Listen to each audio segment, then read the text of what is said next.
Les politiques, Dieu sait si on en a reçu en 10 ans. Les politiques, lorsque, je dois le dire au public, c'est lorsque Vivement Dimanche a commencé à inviter des politiques, dans les rédactions des télévisions, là où j'étais à cette époque-là, ça a été un chambard incroyable. Mais de quoi ils se mêlent? Mais comment ça se fait qu'ils vont chez Drucker?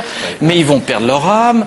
Mais Drucker, c'est un animateur gentil, donc il est incapable de poser des questions. Ça a été quand même un vrai même encore scandale. Récemment, à Besancenot, c'est-à-dire que c'était quelque chose. Ça, c'était. On se disait, mais c'est quoi? C'est un mélange de genres. Touche pas à Magamel. Touche pas aux émissions politiques. Oui. Et c'est vrai que certains politiques ont eu des difficultés à y aller. Vous allez voir dans les extraits qui ont été sélectionnés par Françoise Coquet qu'il y a des moments difficiles, même un peu surprenants, avec Miller. Et puis regardez Miller et Giscard, c'est incroyable. Et regardez. Les voici. Laurent Gérard, je ne le connais pas sur le plan personnel. Je le connais parce que je l'alimente. Mais vous l'avez... Oui, je l'alimente régulièrement. D'ailleurs, vous avez vu que je lui ai fait faire des progrès considérables, puisqu'il est... je l'alimente en flambi, qui est un produit qu'il a lancé, que je n'avais jamais dégusté, et qui, paraît-il, est un tonique formidable, et qu'il a d'ailleurs porté au plus haut sommet. J'en connaissais pas le goût, et alors je lui en ai envoyé des quantités assez importantes. À Europe 1, il a reçu du flambi. Il a reçu du flambi. Il a reçu 2 paquets. Je me suis dit, si j'envoie un paquet, il dira c'est un peu juste. Donc j'ai envoyé 2 paquets. Monsieur Giscard d'Estaing est un des hommes à qui je dois le plus de reconnaissance, parce qu'il ne le sait peut-être pas, mais il m'a permis de passer une des meilleures soirées de ma vie.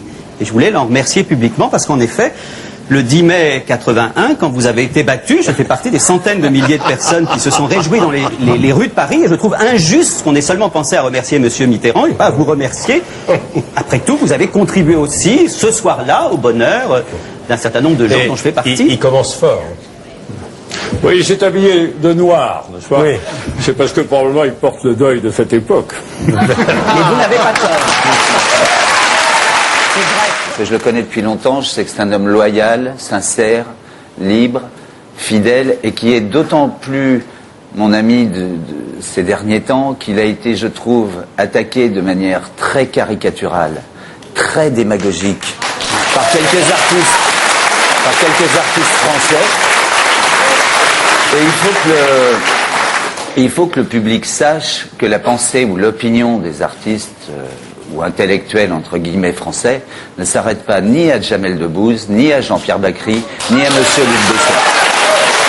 Nicolas, ça vous a étonné la réaction de certains Non, d'abord, quand on fait le métier qui est le mien, il est tout à fait normal d'accepter la critique et les attaques.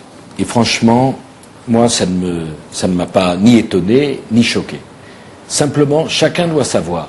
Moi, j'essaie d'être quelqu'un de franc et de faire partager ma part de vérité. Et je veux répondre de la même façon.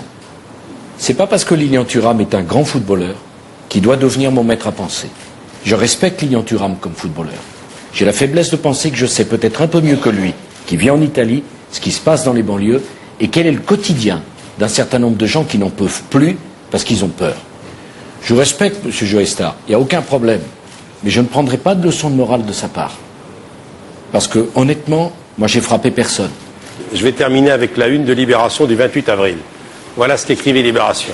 Besancenot chez Drucker, le trotskisme est-il soluble dans Vivement Dimanche? Dernière question, est-ce que vous vous êtes senti dilué aujourd'hui? Non, pas trop. Non. Pas dilué, non. Non. Voilà, mais je pense que moi j'ai simplement passé une belle émission. Et je pense que c'est important de... Vous avez permis de donner la parole à ceux qui ne l'ont pas d'habitude. Voilà, et c'est le sens de mon engagement. Donc pour mieux comprendre le mystère Besancenot, il faut simplement comprendre ces causes-là, la nature de cet engagement. Et puis au moins un message, c'est qu'on est en effet 85% de la population à vendre sa force de travail manuelle ou intellectuelle. C'est l'histoire de ma famille, c'est la réalité vécue par des millions de personnes. On vend notre force de travail manuelle ou intellectuelle, on se fait exploiter, on passe notre temps à se tirer dans les pattes, à se jalouser quelques miettes, entre techniciens, salariés, ouvriers, chômeurs, français, immigrés, hommes et femmes. Alors moi, ça sera simplement un message d'unité et donner simplement à voir de tout ça, je vous remercie d'avoir pu le faire. Et puis je remercie tous ceux qui ont préparé l'émission parce que comme je suis du côté des travailleurs, je sais qu'il y en a beaucoup qui ont travaillé pour la préparation de cette émission. Je ne sais pas si vous avez remarqué, mais je ne suis pas vraiment d'extrême droite. Hein. Non. Et je ne vous voulais que du bien. Simplement, je pense, je suis pas venu vous faire la leçon, hein, je suis le premier secrétaire, je pense que parfois il faut accepter la critique constructive, parce que il y avait quand même beaucoup de courtisans autour de vous qui soutenaient le PS comme on soutient le PSG. C'est allez les roses. En politique comme au foot, on peut garder les maillots et changer les joueurs. Que ça marque pas. Donc voilà. Et je voulais moi comme Et des fait. Et des Oui, parce qu'en 80, je sais pas si vous étiez né, non, en 80, Oui. Vous étiez déjà dans le spectacle en 80. Oui, et j'ai fait un long séjour à Bobino, qui était un des grands lieux de la campagne électorale. Et je crois que j'ai pas fait de tort à la gauche. Et même en 88. Même en 88. C'est-à-dire que, comment dire, moi je suis fidèle à mes convictions, je ne trahis personne, mais quand la gauche se met à ressembler à la droite, pour moi, c'est la droite. Oui. Sauf que la droite ne ressemble jamais à la gauche. Non, c'est voit le en grand ce moment. avantage de la droite sur la gauche, c'est qu'elle ne peut pas nous décevoir. Oui. Vous dites la candidate n'a pas trouvé l'épaule où poser son front pour se lâcher, pour pleurer quand c'était dur, ou pour rire dans les moments joyeux. Alors elle n'a pas pleuré et elle a tenu. C'était sans doute le plus difficile, ça. Oui, c'était dur et en même temps... Surtout quand on a un meeting qui vous attend, une réunion avant et après. Oui, bon, et en même temps, je pense que des milliers d'hommes et de femmes connaissent cette souffrance que je Bien ne sûr. souhaite à personne. Hein. C'est vrai que être trompé et en même temps, quand ça dure pendant une période comme celle-là, c'est extrêmement difficile. Moi, je regrette pas pour nous qu'elle n'en ait pas fait plus, mais je le regrette pour le pays, parce qu'on n'aurait pas vécu les 30 nonchalantes après avoir vécu les 30 glorieuses. Donc vous auriez volontiers vu Non. Simone Veil à l'Élysée, Non, pas sur le plan perso, non.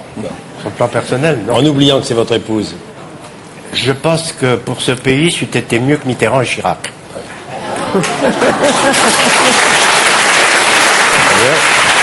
Alors, Demandez ce que je pense. non, mais ça m'apprendra à vous poser la question qu'il fallait pas vous poser parce qu'on va entendre Chirac dans 10 minutes. Ça n'a pas d'importance. Et puis à l'âge que j'ai, on a passé le stade des précautions. Bien sûr.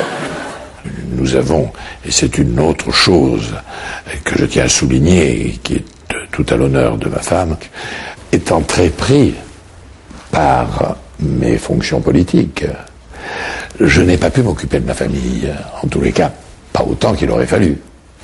Et elle a assumé la totalité de la charge familiale, les bonheurs et les malheurs familiaux.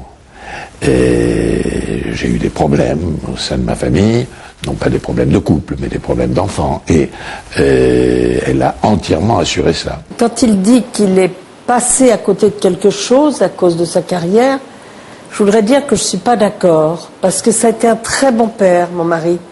Il a toujours été là, dans la vie, dans les moments heureux, dans les moments difficiles, il y en a eu avec nos enfants.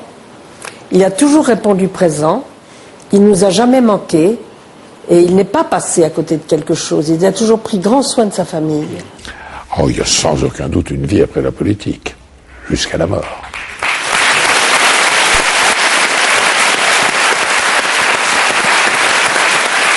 Jean-Pierre,